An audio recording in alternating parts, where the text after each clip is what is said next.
It's the mouse wheel's time to shine.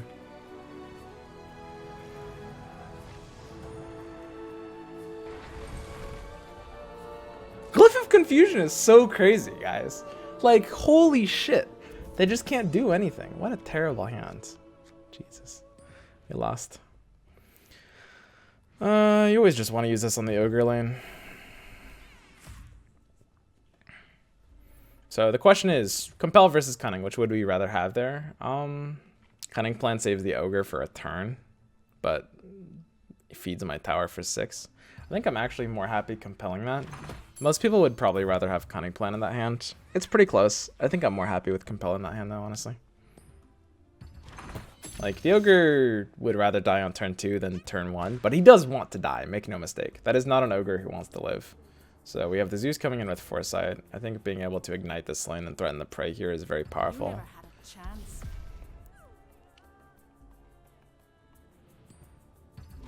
Alternative is igniting left. We did give him the smash there. Maybe this was the... yeah, okay. This was a minor misplay. We played into smash. There was no reason to do that.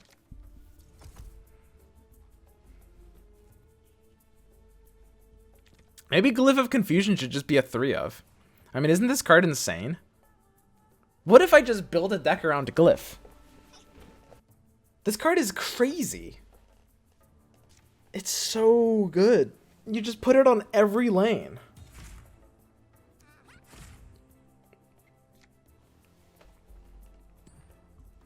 And once you control the game, it's just like more initiative cards. How do they beat that?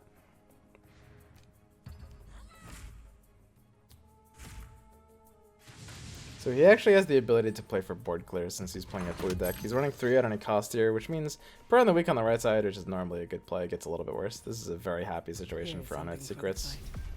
Still not sure how I feel about this Draw Splash. It does add some amount of clunk to this deck. However, it does turn out that Gust is just one of those good cards. Quite neat. I'm basically 1/8 gay. Welcome to the 1/8 gay club. Whoosh now. So, this is him thinking about this at any cost. I think this is the smart play on his part. I'm not going to pray this. It's just too ridiculously bad to an at any cost. I'd rather keep my Luna alive in this matchup. And this is a grinder matchup. We're not going to be playing offensively or defensively. We're just going to play for maximum greed value. Stonehawk Cloaks are going to be good to come online early here. Honestly, that Maul might have been a little early. There might have just been no reason to take it there. If he puts Kana mid, he plays into Unearthed. What are the odds he's putting Kana mid? Very low. It looks like he's putting it left. So our Unearthed is kind of blocked just by our own units. That kind of sucks here. We want to use the other Unearthed on the right side, which I think is fine. This means Kana mid, Ogre left. Sometimes this Ogre just spawns into this Sword Lady. 15 seconds remaining. This has the potential to feel bad, but sometimes this Ogre just spawns into this Axe Man. 5 seconds remaining. Ogre, where are you going? 3,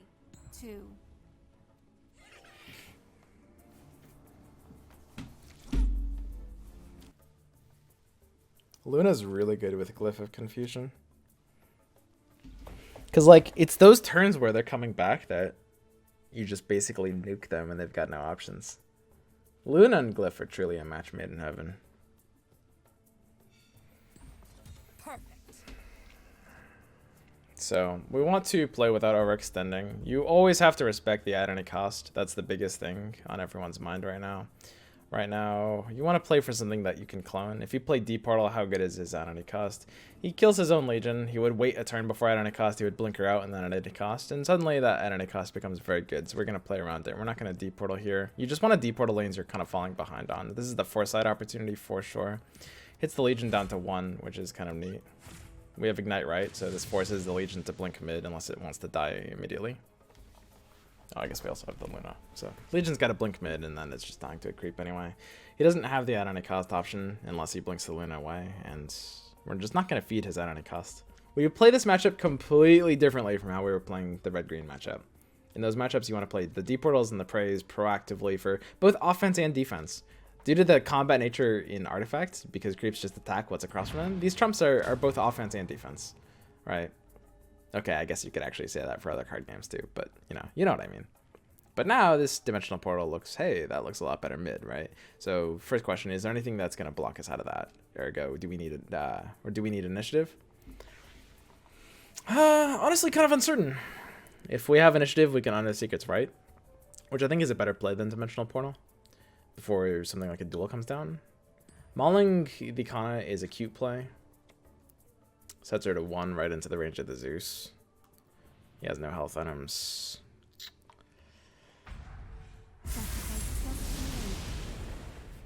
Yep.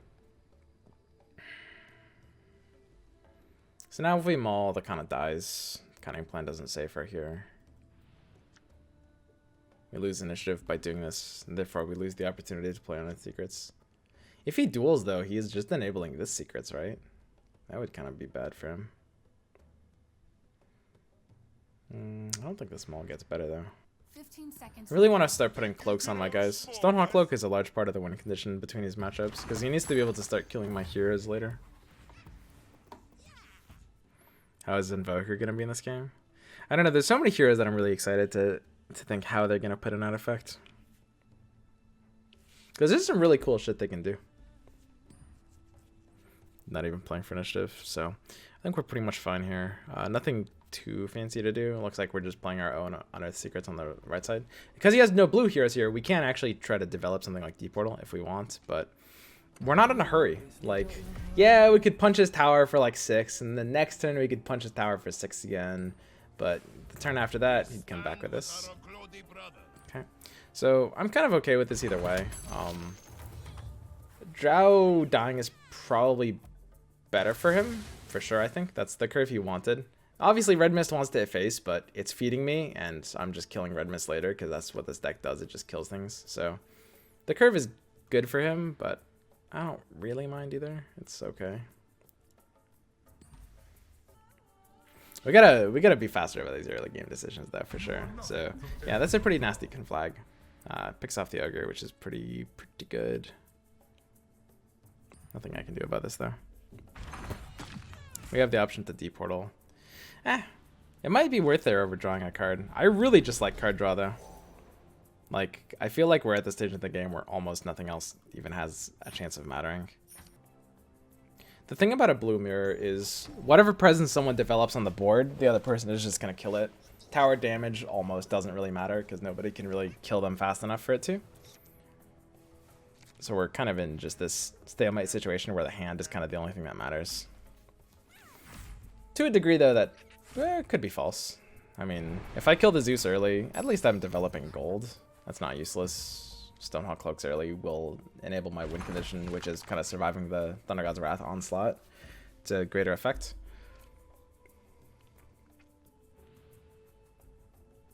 Too early for Glyph. Way too early. Using a singleton D portal, I think, is fine here. Forces his Kana to come down into this lane.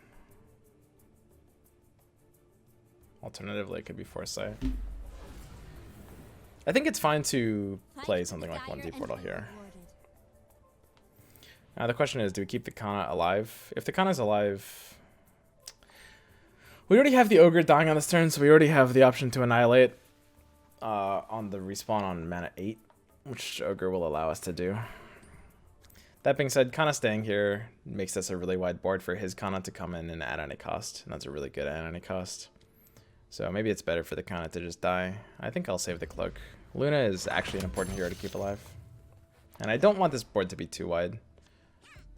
And the alternative argument is to actually Foresight and then save the Kana. I think this is better. So routed on 4 heroes. This is particularly nasty. This is the version of the deck that runs... Oh, it's only running 1. Okay. Interesting. That's not that bad then. So we look at the initiative on the next turn. We do have the ability to Annihilate. It's not mana 7 or anything super valuable. I don't think we're playing for initiative yet. Let's just go ahead and cloak up our Luna. A gift from the goddess. I want this Tidehunter to just slap me in the face for 2, just to keep drawing. I feel better.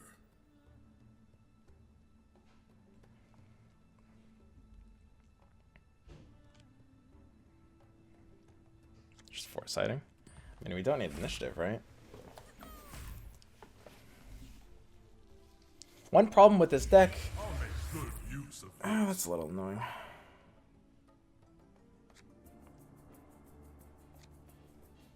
Yeah, it's too early to maul. One problem with this deck is we're reliant on having our Sanctums early. Because we're not running solo mana.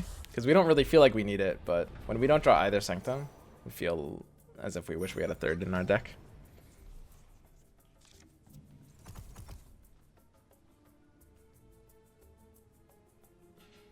So no blinks in hand, no green spells to play out. Pretty interesting. He has initiative. If he plays Zeus left, we have the option to go for an Annihilation. If he if he double deploys left, we have the Annihilation as an option. Drow mid just kind of gives us the reliable option here. Drow is just silenced. She can't play anything. So this is fine. We now have sustained control over left lane, and he's looking for presumably. Does this deck run Spring? Oh yeah, this is the version that cuts Spring. So this is Petrified's version of the list, I guess. I think certain of the card choices feel a little sketchy to me. God, I wonder how much I care about this though. I mean, I have 3 Annihilations. I might as well just do them, right? In theory, I feel like I've kind of won at this point. Maybe that's wrong. Because, I mean, this is kind of a weak Annihilation. I definitely didn't need to use it there, and neither of these even had like an hourglass or anything scary.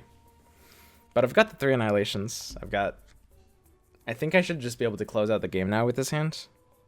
But again, maybe that's wrong. Yeah, I mean, it's a control mirror. I have a harder time closing the game out. I could have tried to force him to overcommit a little bit more there.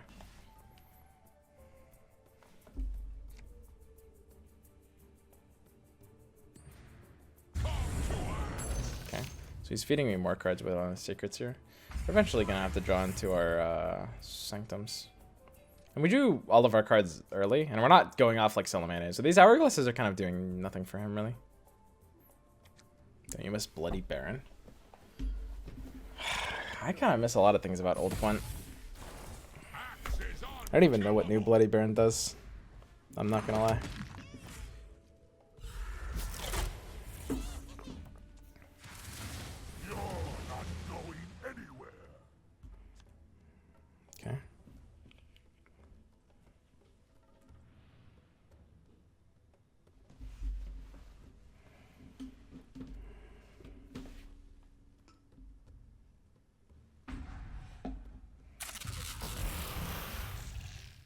He's getting some value,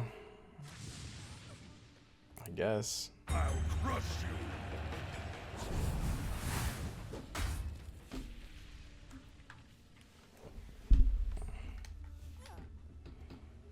you.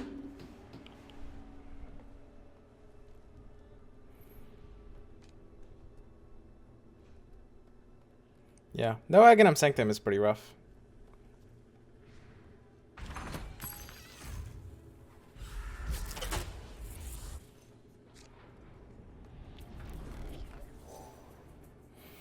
Maybe we should just run Incarnation.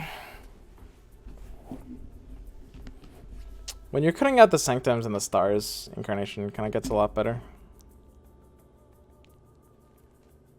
15 seconds remaining. Pushing against 2 hourglasses. Feels bad. 5 seconds remaining. Stonehalls are still going to be useful against Thunder Gods. Just need to make Thunder Gods useless, basically.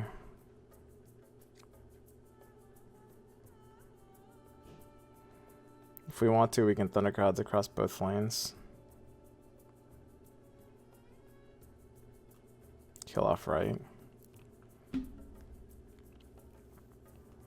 Right is not necessarily doing much though. I think we need to pray mid.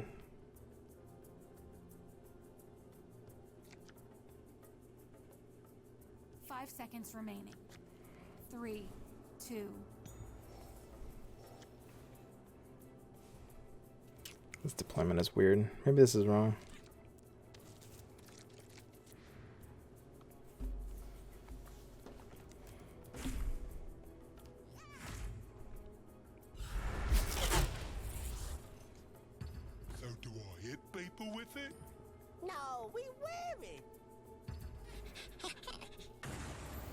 Do you think Vestra and then one for me combo would work in this control? It could, maybe. They think they can kill us. I think that it's kind of a crutch. Maybe I'm wrong. I don't know. The whole point of running like 4 or even 5 blue heroes is the idea of as long as you're well timing when your heroes are dying, you're always going to have heroes respawning, and you don't really need to kind of weaken your early game in that way. I don't know. I think they're too expensive. Mandate slots of this deck are going to be incredibly constrictive.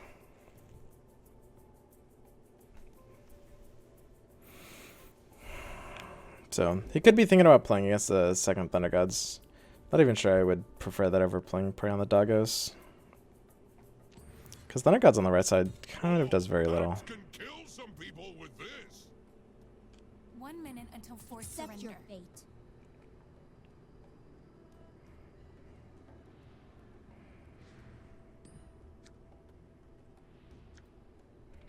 I think Thunder Gods is too important just to stop him from being able to use Time of Triumph. Because that's kind of what the deck is playing for. If he gets Time of Triumph early, all my removal except for Annihilation just becomes useless.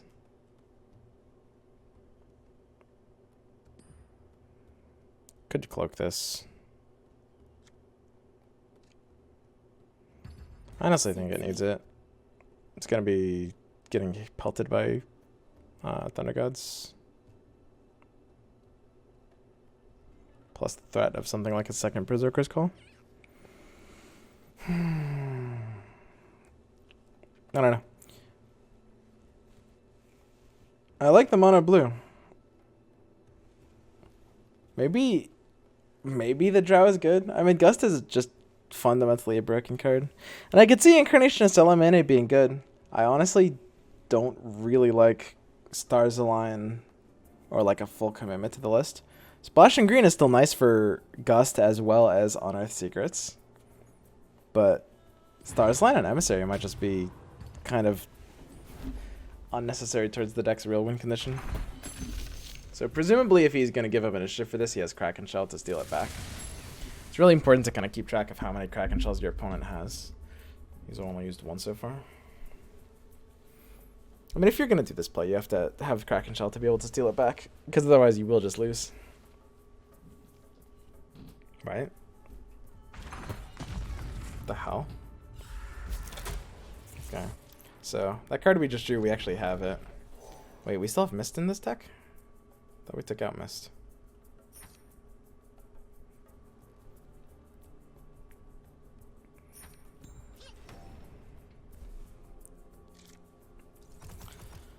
Okay, so we have initiative right now. If he double deploys left again, we have Annihilation to blow him up. If he double deploys mid, we have basically nothing to be able to stop him if we deploy his mid. We could triple deploy right, and then we have Annihilation on whichever lane we choose for. That's pretty good. I don't think he's deploying right. If we triple deploy right, we have the ability to play for a second Ignite to kill the Axe. Pretty powerful. This is not unlocked yet, though. Axe will die off of Thunder God's Wrath. We actually triple deploying right just to keep chaining Annihilations.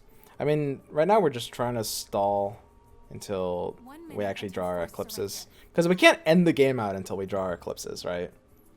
We're just annihilating. An Eclipse would be a nice draw. This is an interesting deployment by him. I mean, okay, I say that. This is an interesting deployment by me. Maybe this is more interesting than his. In a not so good way.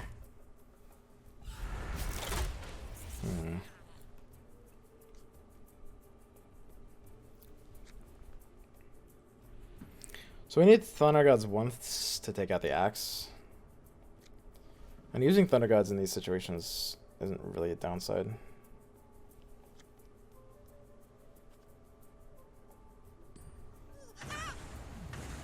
Because as soon as like the Time of Triumph set the board, these are going to be useless anyway. All smash you good. Maybe triple deploy right is actually just bad. That might have just been a shit play. I played kind of too hard to try to enable Annihilation on one lane. I didn't expect him to split his heroes up.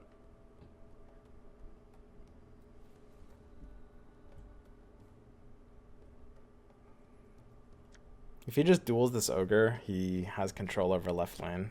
I can't stop him from timing on left next turn for 3 heroes. The Bronze Legion stands united. If he kills this ogre. Ready to lead.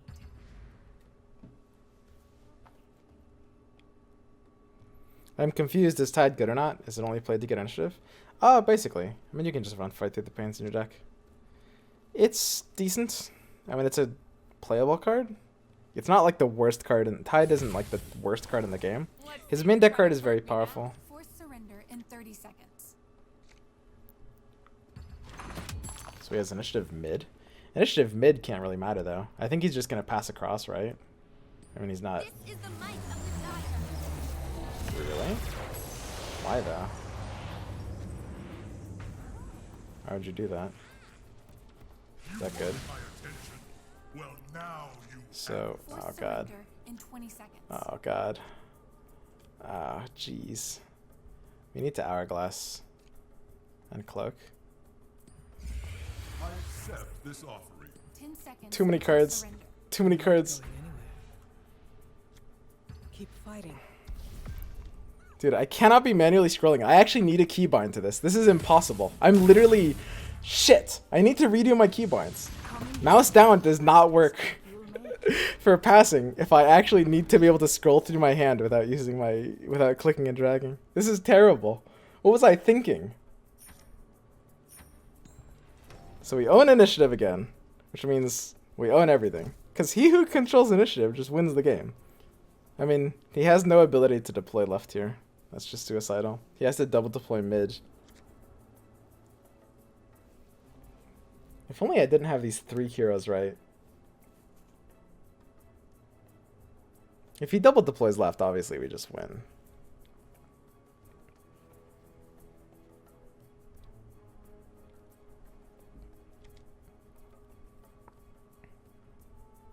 This is so weird. He has a double deploy mid, right? That's the only play. It's always correct to double deploy mid, no matter what he's sitting on. Right? So what the hell do I do? Am I screwed?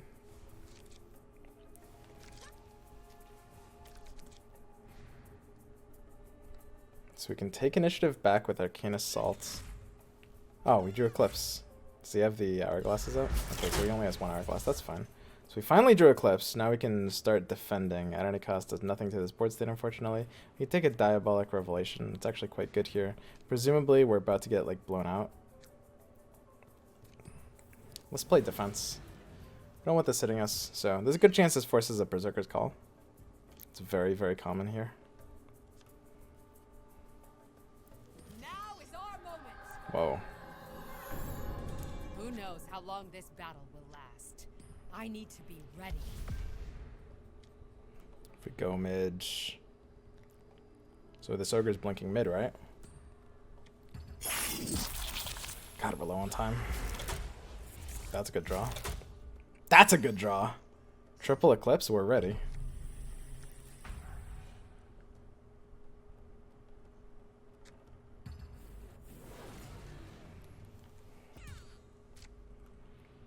There's no reason to ignite anything. Force surrender. We'll pray in just to 30 push seconds. damage.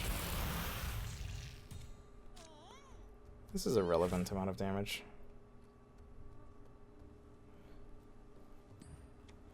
And the only thing this blink accomplishes is the ability to annihilate him if he times again.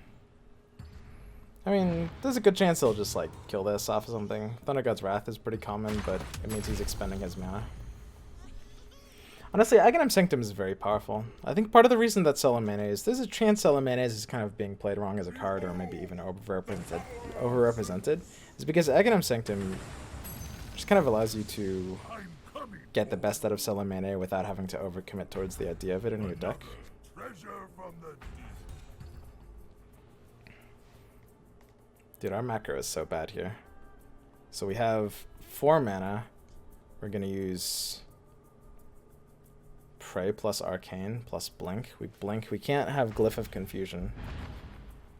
So we're blinking left with Initiative.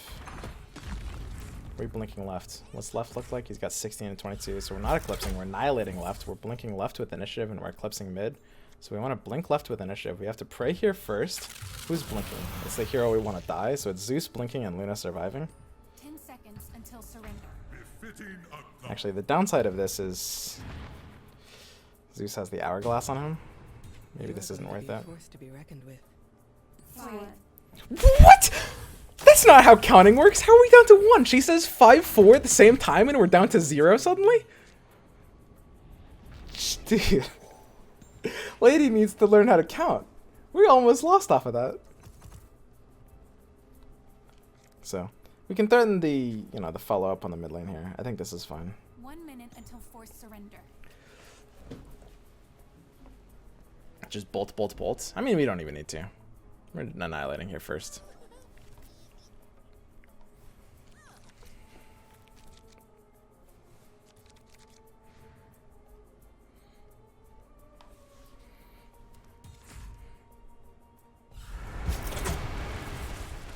God, and we're not even using Eclipse. And that's the thing, like, if you just control the game, what does he do? Like, this deck turns Time of Triumph into such a ridiculous do-nothing.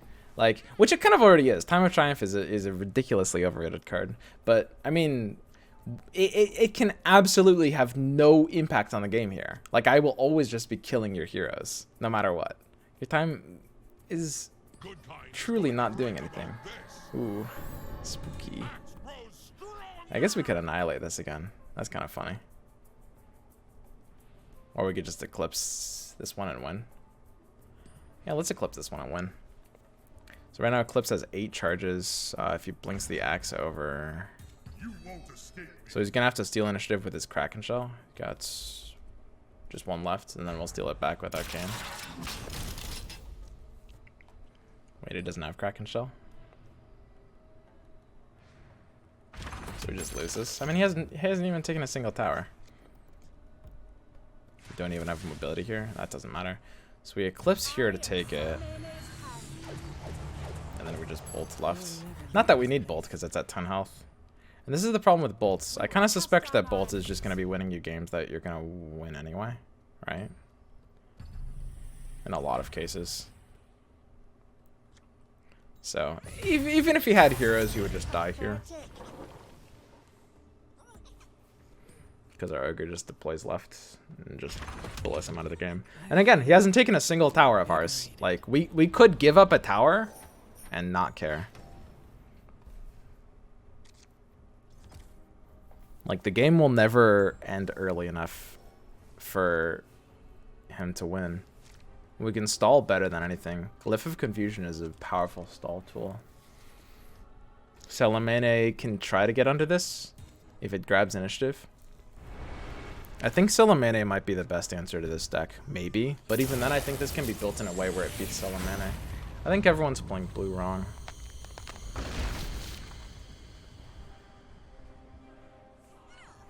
The one thing that this deck can't beat is blue-black Payday Vesture. That's the one thing that this deck can't beat.